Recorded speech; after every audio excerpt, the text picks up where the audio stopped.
How familiar does this culture conversation sound, Work Positive Nation? The C-suite says, you just can't find good people anymore. And the people who consider themselves good say, I just want a manager who knows how to lead. Okay, maybe this is not a conversation in your company, but maybe it's a friend's, right? The reality is it takes every one of us working together to create a positive work culture. And yet someone has to start the transformation, right? Clarify the way forward. And that's leadership's responsibility. My guest on this episode of the Work Positive Podcast is an Apple News Top 10 coach and author of Top Down Culture, Revolutionizing Leadership to Drive Results. She's here to tell us how leaders best take responsibility for culture and its transformation. So get your leader to listen to this one with you, or if you're a leader, turn it up and let's work positive together. Welcome to the Work Positive Podcast with your host, executive coach and culture architect, Dr. Joey Fawcett. Discover strategies and tactics that work positive as Dr. Joey talks with industry leaders who create a positive work culture that attracts top talent and reduces team turnover. Discover how you can create a work positive culture that increases productivity and profits. Here's your host, Dr. Joey. Work Positive Nation, help me welcome to this episode of the Work Positive Podcast, Lyndsay Dowd. Lyndsay, welcome to the Work Positive Podcast, my friend. Thanks for having me, Dr. Joey. I'm thrilled to be here. Oh, me too. Me too. I've enjoyed exchanging messages with you on LinkedIn. We decided today is going to be epic, right?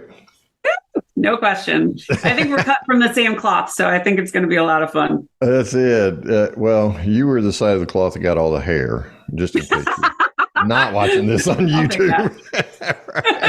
She got all the hair, and it's beautiful, and I wish I had some. Would you save me some next haircut you get? Yeah, I'm happy to share. No problem. Gorilla glue in your hair, and I'm going to look amazing. Thank you so much for being on this episode. So in the introduction, I noted this, shall we say, ongoing conversation that happens in so many companies between leadership complaining about trying to attract top talent, as we like to say around Work Positive Nation, and the good people that allegedly can't be found that work there saying, hey, I'm just looking for somebody to lead. Yeah. It seems like to me, Lyndsay, that in creating a positive work culture, we need all hands on deck. So true. We need leadership to lead, and we need the good people to participate and collaborate. Your book, which by the way is amazing, Top Down Culture, really emphasizes the need for leadership to take a more active role. Where did this whole notion of top down culture come from for you? So I kind of grew up in IBM. I think, my family put in 105 years there. So even as a little person, I used to go into 590 Madison and see my dad and, anyway, a lot of years at this company. And so I got a lot of examples of leaders, and both from when I was an employee and watching certainly my dad and then my husband and his father and others. But the examples of leaders really varied. And the ones that jumped up and down on the tables and yelled and embarrassed people and belittled people were very polarizing and certainly not attractive to me. But what they missed was they're modeling that behavior and they're making it appear acceptable. And that creates an enormously toxic culture. And so when I was writing the book, we were really kind of focusing on, how do you get everybody to buy into the culture? Because it does belong to everyone. The person that's sitting over by the water cooler, fetching with their friends saying like, oh my God, this leader's so bad. And, they're not helping. They're not a part of the solution. They're not making it better. And the leader that's doing all of the aggressive, embarrassing, belittling behavior is equally guilty, probably more so. So it's really, I love to say culture belongs to everyone, but it starts at the top and you've got to model it at the top. Yeah, absolutely. And speaking of modeling, that's what most of us do. We follow the model that we grew up in for leadership. On our website at workpositive.today, I talk about this very thing. I call that toxic culture Kevin culture. Yes. Because there's a Kevin out there that we've all experienced, right? Yes. And Lyndsay, as much as I hate to say this, I was a Kevin for a time. Because and Joey, I love when people say this because it shows you're capable of change. And when I see yes, leaders have an evolution and they can say to me, you would have hated me. You would never have wanted to work with me. Now, like, I'm so much better. And that's the thing. People aren't born this way. You learn by seeing. You can't be what you can't see. And so when you have a good role model, you learn good leadership. And that's how I learned a lot of it. Yes. But there's that moment of self-awareness at which reality hits your current methodology. And then our 3.5-year-old granddaughter is fond of trying something new. And then she looks up at me and she says, Pops, it's not working properly. So, I think there's that moment of self-awareness for those of us who've made this transformation, as I like to say, from me to we. Because most of the time that Kevin culture is very egocentric and insecure and narcissistic, et cetera, et cetera. But when I become aware of that, then I'm able to transition and really transform to a we type culture. I like to call it the we economy. Then that happens. So how do I, as a leader, begin to take even some baby steps, Lyndsay, towards that self-awareness so that I can transform my leadership style? So I have one question that I encourage leaders to ask. And this is a question I asked my team. Super humbling, hard to do, but the information you're going to get is going to help you through so many other things. So the question is, how do I be the best leader for you? And when you ask that of your people, first of all, you're establishing a different dialogue than likely you have before, but you're going to get different answers from everyone you ask. And that's based on age, tenure, experience, career aspirations, goals, whatever. Some people are going to say, just get the hell out of my way. I just need you to remove obstacles. Right. Some people are going to say, I think I need a coach. I don't think I'm doing this right. Can you help me with this? Some people are just going to be like, I don't understand my job and they need training. But whatever it is, you're getting a peek into what they need and you're in a position to advocate for them. And when you start that dialogue, you're establishing trust. And trust is your currency. So if you can build trust, you'll have a much more honest dialogue. And all of a sudden, you can create some psychological safety. And with psychological safety, that's where the innovation happens, the collaboration, the connection, the fun. Let's not underestimate the fun. But all of those things come out of people feeling safe enough to raise their hand, stick their neck out, try something new, build a new best practice. Those are all the magical moments that come out of that one question. And the best part about that one question, if you can get all of your leaders to do it, you can tap any leader on the shoulder at any point in time and say, what's going on your team? And you'll be able to say, well, I've got one flight risk. I've got 2 people that need more training. I've got 1 person that needs to be promoted. I've got 2 people that are underpaid. And when you can articulate that, you've got a happiness gauge. You understand the health of your organization different than a survey, because hopefully, if your leaders are the right people, you are having the right dialogue. And if you are a really unaware leader, that question is going to be very hard for you to listen to the answers. But it's really important that they do. It is. I love the way you said that. If you're a really unaware leader, man, we buy the lie, or we tell ourselves a lie. Hey, I know what's going on around here. I know how I show up to these people every day. So one thing that may be a barrier for me in asking that question is, you just said, I'm going to get all kinds of responses. This person's going to want a coach. This person's going to need training. This person, boy, the diversity is real. And I see regularly, and I'm sure you do, 4 gens at work. My friend Marisa Andrada says she worked with a company that had 5. I can't imagine that. That's just it blows my mind. And so the generational distinctions are really there. Absolutely. How do I stare that down, that obstacle that would keep me from asking that question, Lyndsay? So I I mean, the only obstacle is you. So, you being brave enough to ask the question. And let me tell you, when I first asked the question, it almost feels like you are saying, I don't know something, I don't have skills, and it's very vulnerable, but we can talk about vulnerability on its whole own hour. Yeah, we really can. What people need to understand about vulnerability is when you can make yourself vulnerable. And a great example I love to give, if you've been an ogre of a leader for, the bulk of your career, making that leap to all of a sudden be vulnerable seems like really impossible. But if you can tell a story of sometime you didn't know something and you bungled it, you said the wrong thing, you did the wrong thing, but you learn from it, or I was so bad at that when I first started, but look at me now. First of all, you're making yourself relatable. You're not diminishing your expertise. You're demonstrating your growth. And so when you can make yourself relatable that way, no matter what age you are, you're showing that you don't know everything. And the truth is, nobody does.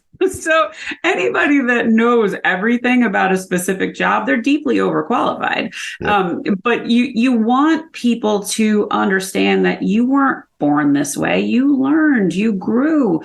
And that's what helps you be relatable to every generation. Yeah, particularly younger generations, because they look up, I guess you could say, just from a chronological perspective and think, okay, she's got it together, he's got it together, they've done it, but they don't put us back in their place. Imagine us being, dunderheads. But I mean, I tell this story all the time it was one of my first jobs at Lotus before Lotus was acquired by IBM. And I was super enthusiastic, like way too much. Oh my God, it was painful now that I can see it.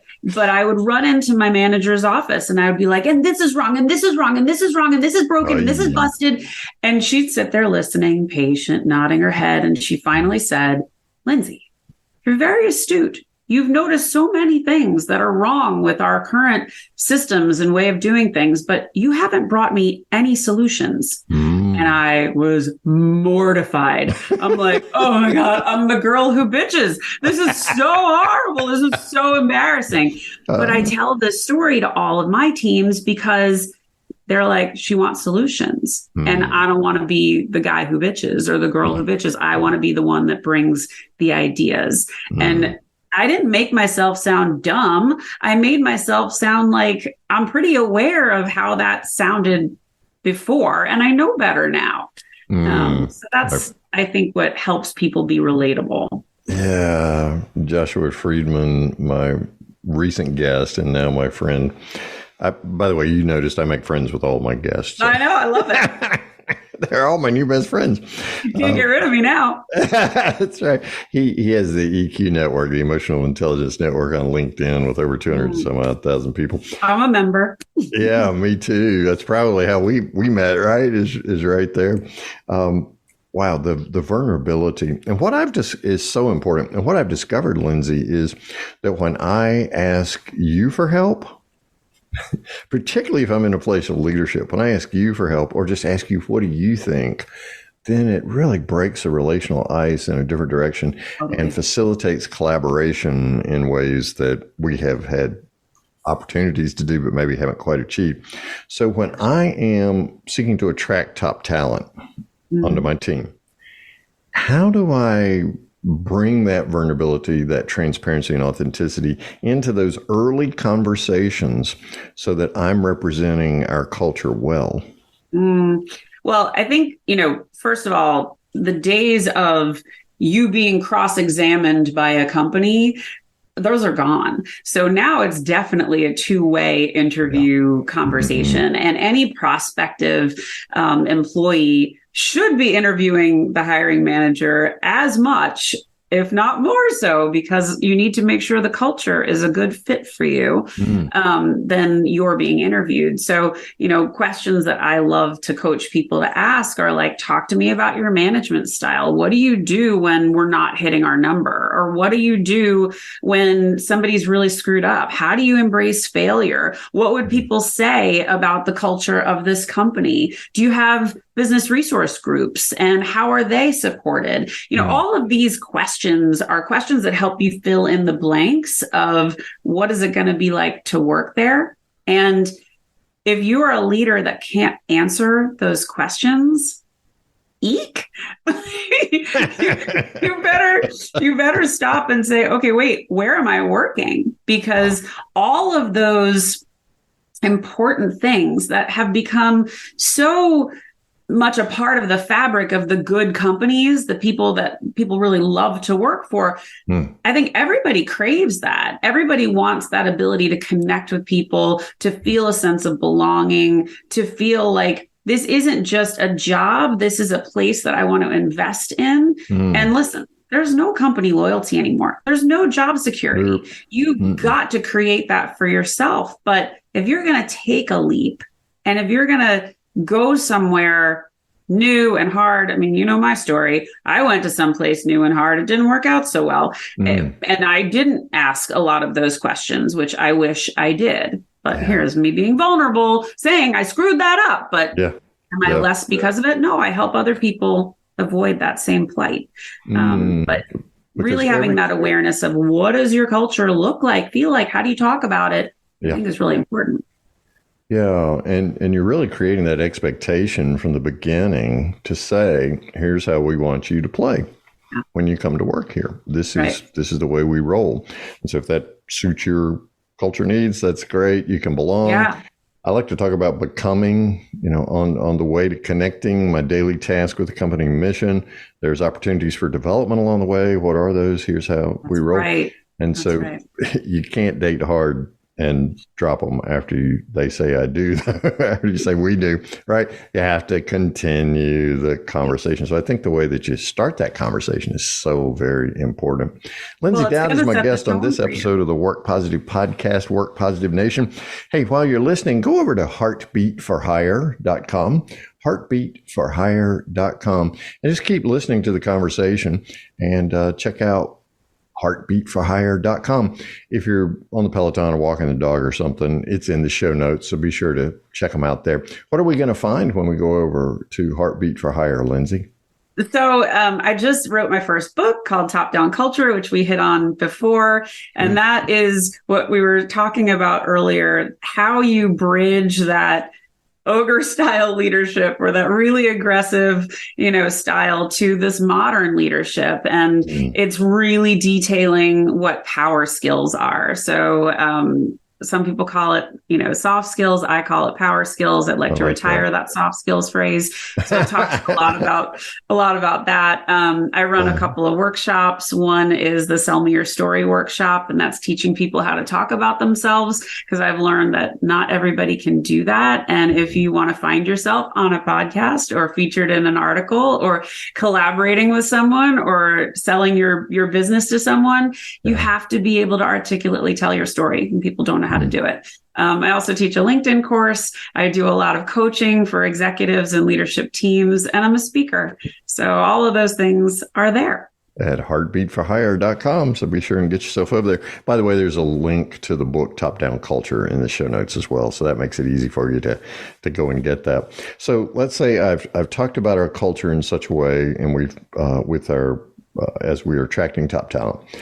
And we've decided it's going to be a good fit for both of us, for both the company and me as a leader, as well as the individual. So then we start working together. If your back door is 10x your front door, you're just churning and burning, right?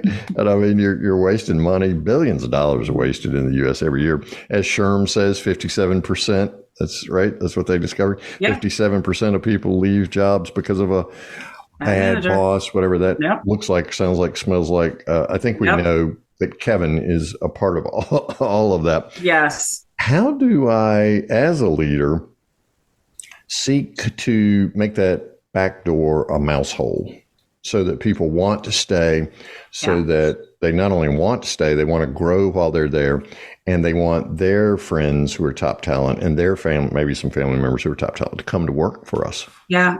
I got to experience this as a leader, and I was really fortunate to have had great examples along my career. And by creating this environment that is, full of trust, full of psychological safety, I'll tell you a cool story. I had a bunch of teams that came to my reporting world, and it was really the island of misfit toys. They didn't care about each other, nothing related to each other. They're like, I sell my stuff, stay in your own lane. I don't need to talk to you. I don't need to know you. And I was like, that's not going to work. I want my team to be interested in each other. I want them to be able to collaborate and understand how it all fits together, because we're one brand. And so they were a little resistant. They're like, I'm not going to sell that. A little resistant. Yeah. And so I said to the team, I'm like, we're going to build a storytelling program. And so I am going to pick a few of the folks on the team, and you're going to have an opportunity to tell a story about what you sell as if you're talking to my retired school teacher mother. And so you cannot get technical. You've got to do it in a human way. And so this at first started as an internal challenge. And so this was just an all hands team call. And so I would say, okay, so, Lori, you're up today. Tell us what your software does. And so she did it. And then all of a sudden I'm looking at the Zoom and I'm seeing, oh, that's what I've been hearing about all these years. Yeah. So all of a sudden they're connecting it. And then I said, okay, so now we're doing a really good job. You guys are starting to understand how we relate to each other, which is making it easier for us to talk to our clients. It's easy because if they're already this customer, you have an entree in because you know how yours relates. So then we blew it up externally to our business partners and our clients. And all of a sudden, we're having 500 people attend these calls. And this was this moment for my team to shine. So if you got to go on and give the presentation and tell the story, this created friendly competition. This created, that was awesome. Good job. Like, how'd you know how to say that? And all of a sudden, everybody's like, it's percolating. It's exciting. And I'm getting the calls. How do I be on your team? When are you hiring? I want to be a part of that. And all the people on the other sides of me, different brands, are like, what are you doing over there, Dowd? You guys are having fun. You have all these rock stars on your team.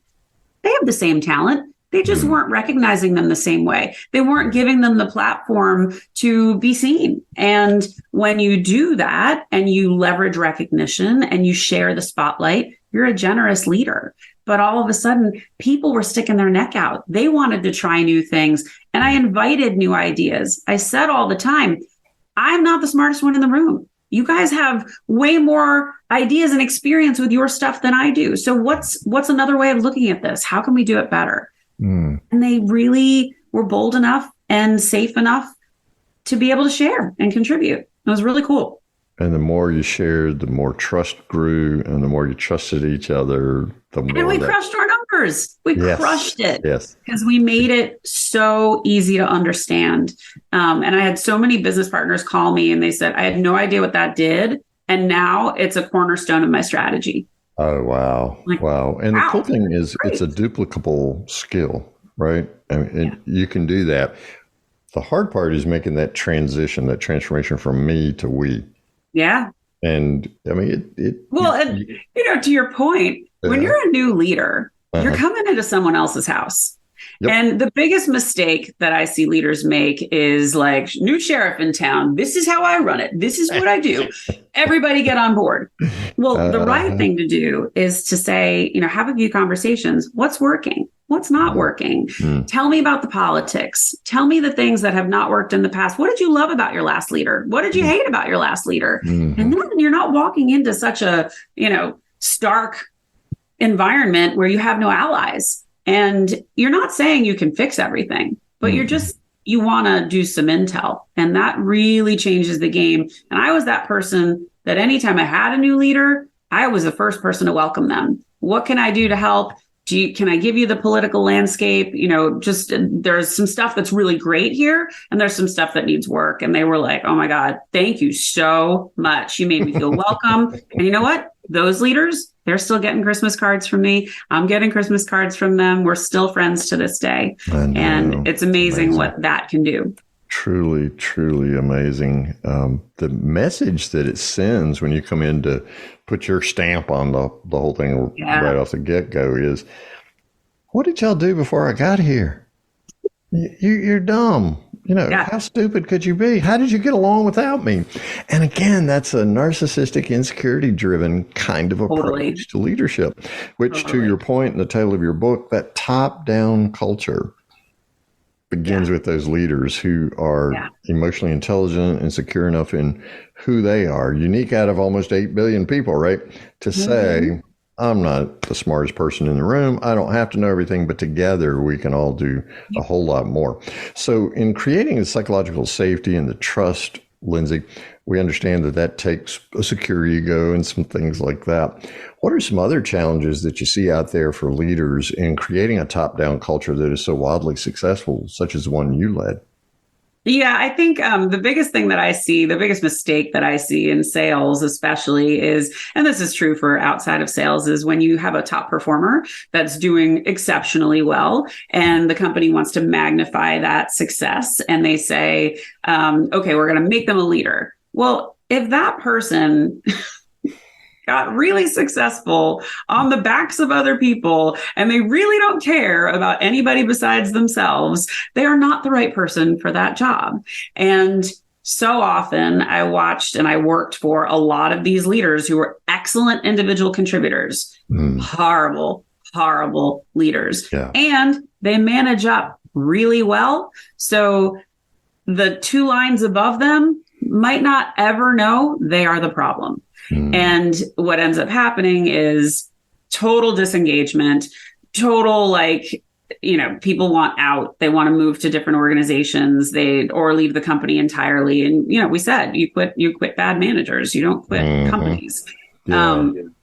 So I really do think asking why someone wants to go into leadership is really important. And the other thing that leaders need to remember is you are responsible to your people. So when you are starting that dialogue of how can I be the best leader for you, and you're taking the time to get to know them, you're asking them, who's your partner? Do you have any pets? Do you have any kids? What's your hobbies? What do you like to do? And write it down, for Pete's sake. There's nothing worse than getting on the call the next time and calling their partner the wrong name. You look like a total jerk. But, when you take that time to get to know them, you're creating some permanence. You're creating some loyalty. You're creating that really rich moment of exchange and, trust and psychological safety. And if you steamroll through and you demand and you expect, and they'll get the job done, but it's just a job. So it's the difference between a job and a career, or a job and someone really giving you their all. Yeah. And really is that difference between, as Sean Aker talks about in the happiness advantage, job, career, calling, right? And so often we use that singular metric of success in their current position, right? They've knocked the top out, and we assume that the people skills will follow.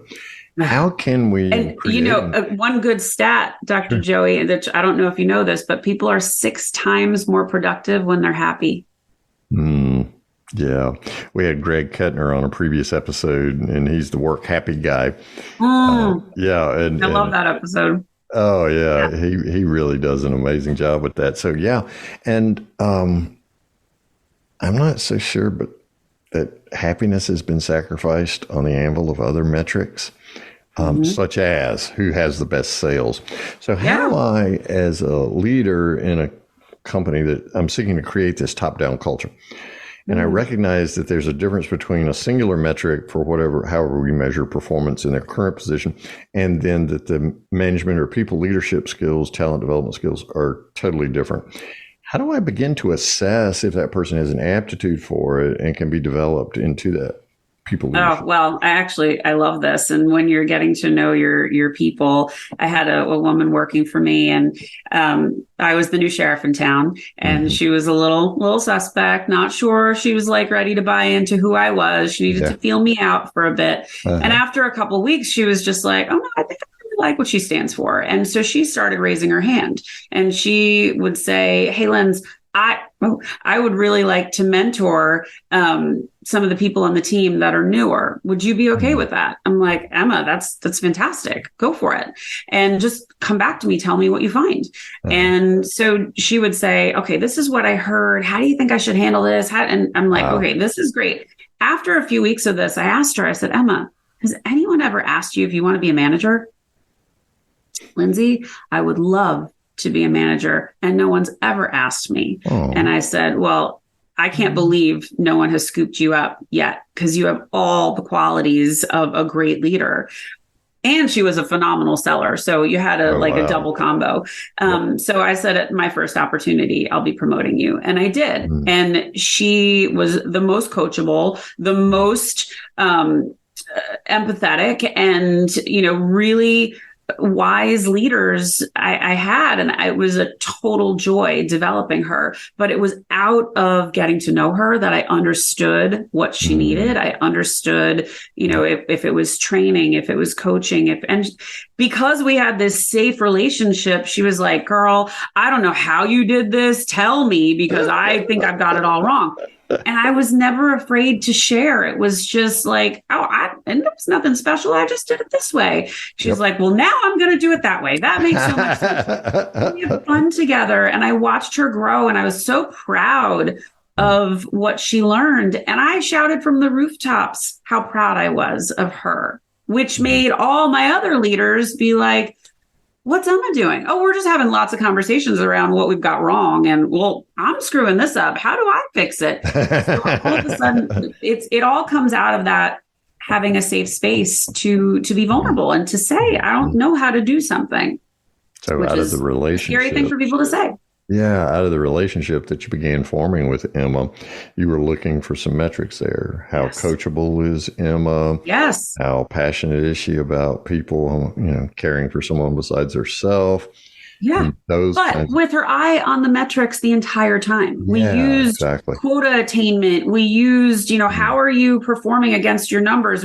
We had someone on the team and she had 2 months of putting up zeros. And I'm like, oh my God, no one's even taught her how to lie yet. This is bad. She really doesn't understand her job. And we asked her, we said, PJ, do you understand your job? And she goes, no, I came here from marketing. I don't know what the hell I'm doing. I was just thrown over here. And we're like, oh, okay. Yeah, so we sat down and we said to her, this is your job. These are the kinds of things you can say. These are the things that you probably shouldn't say. And listen, if you fail, we've got your back. And she's like, you do? Within 6 months, she was one of my top performers. Wow. So rather than a myopia on just soft skills or just hard skills, there's that unique combination, a stew, if you will, of being able to keep the task and the goals there and the people who are doing those tasks both in mind. That's wonderful. Lyndsay Dowd is my guest. Heartforhire.com is the website. Top Down Culture is the book. So be sure and go get yourself a copy right now. You'll be glad you did. You'll thank us later because your leadership style will transform to create a positive work culture. Lyndsay, thank you so much for our time today. But before I let you go, Work Positive Nation always wants to know from my guest one thing. So, Lyndsay Dowd, what's your one thing that Work Positive Nation can start doing today to create that positive work culture we're talking about? Well, I'm going to say we're going to retire a phrase that people like to use, and that is called soft skills. We are going to hereby now call them power skills. These are leadership tenets. They are modern markers of what leaders are. And this is vulnerability, authenticity. It's all of these important things that people have in the past really diminished. But what it allows you to do is build trust, create the psychological safety that your team is craving. And the bottom line for all of it is results. That's why we do it. And the results come in so many forms, whether it's quota attainment or career development or retaining your managers after they've been trained, your employee surveys, all of that trends positively when you put in the work and you put in the time on these power skills. But that is no longer a nice to have. It is a must have. So gone are soft skills. Power skills are here to stay. Boom. Work Positive Nation, go right now to heartbeatforhire.com and go wherever finer books are sold and get your copy of Top Down Culture. Lyndsay Dowd, thank you so much for the gift of your time, wisdom. I've learned a lot today. I know Work Positive Nation has as well. Thank you for being you and sharing so generously with us. Joey, it was my absolute pleasure and honor to be on your show. Thank you for having me. Thank you for listening to this episode of the Work Positive Podcast. Please share this podcast with your friends who are HR and small business leaders so they can do one thing today to create a positive work culture that increases productivity and profits. I'd like to give you a free Work Positive course just for listening. It's called Something to Talk About, and it's transformed the work conversations of so many people all over the world. Get your free copy when you go to workpositive.today/something to talk about, and you can start transforming your conversations today. Remember, it pays to work positive.